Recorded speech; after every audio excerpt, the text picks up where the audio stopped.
Guys, Romeo and Juliet is the greatest play of all time. Said that one guy who saw this other play once. Romeo and Juliet is in fact the worst play of all time. The only way a production could possibly be worse is if Michael Bay decided to take his directing talents to Broadway. Now that's not to say that there aren't theater companies who have done everything in their power to make it a magical experience for all audiences, but it's so bad. It's so bad. First we begin with wonderful Romeo, who's just had his sad little heart broken by his one true love. And of course we can't forget Juliet, a sworn enemy of Romeo's family, who's just refused to marry an incredibly attractive man of the same social class whom she doesn't know at all, because she's an independent woman who is not all about superficial qualities.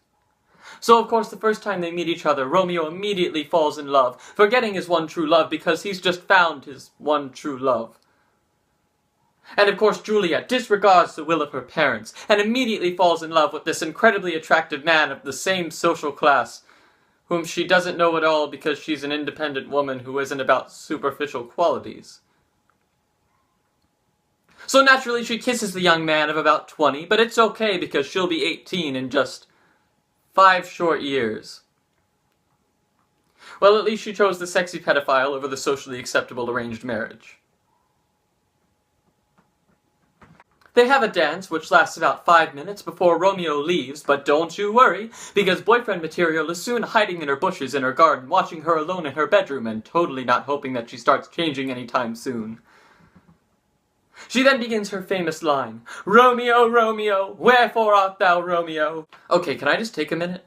This is the single most misunderstood line in history that wasn't sung by Kurt Cobain. Wherefore does not mean where, it means why. She's wondering why his name is Romeo because their families are sworn enemies, and his name being Romeo prevents them from being together. God, people, pick up a lexicon. So they have their lovely little balcony scene and immediately decide to get married after, and I'm not a math major, but it's about 9 minutes together.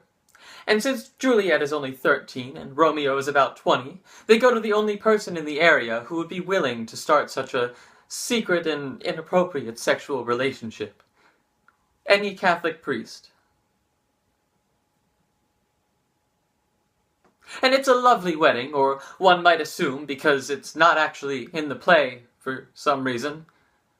But the wedding day is fantastic, except for the part when Juliet's cousin accidentally kills one of Romeo's friends, and Romeo very deliberately stabs him to death, which ends up with him being banished forever. This, of course, leaves Juliet in horrible agony, not because her cousin, whom she's literally known her entire life, has just been killed by her husband, who turns out to be a psycho killer, but because he has to leave town and go literally anywhere that's not, like, right there. This leaves Juliet with 3 options. She could either live her privileged life and forget about the psycho killer, who she's known for roughly an hour now. If she really wanted to be with him, she could walk, like, 10 miles in any direction.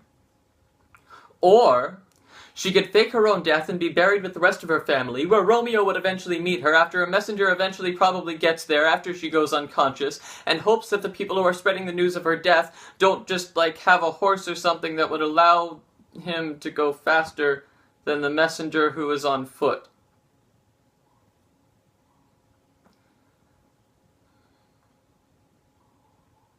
This is a selfie stick-related death level of stupid. So somehow this mastermind plan goes awry and Romeo actually thinks that Juliet is dead.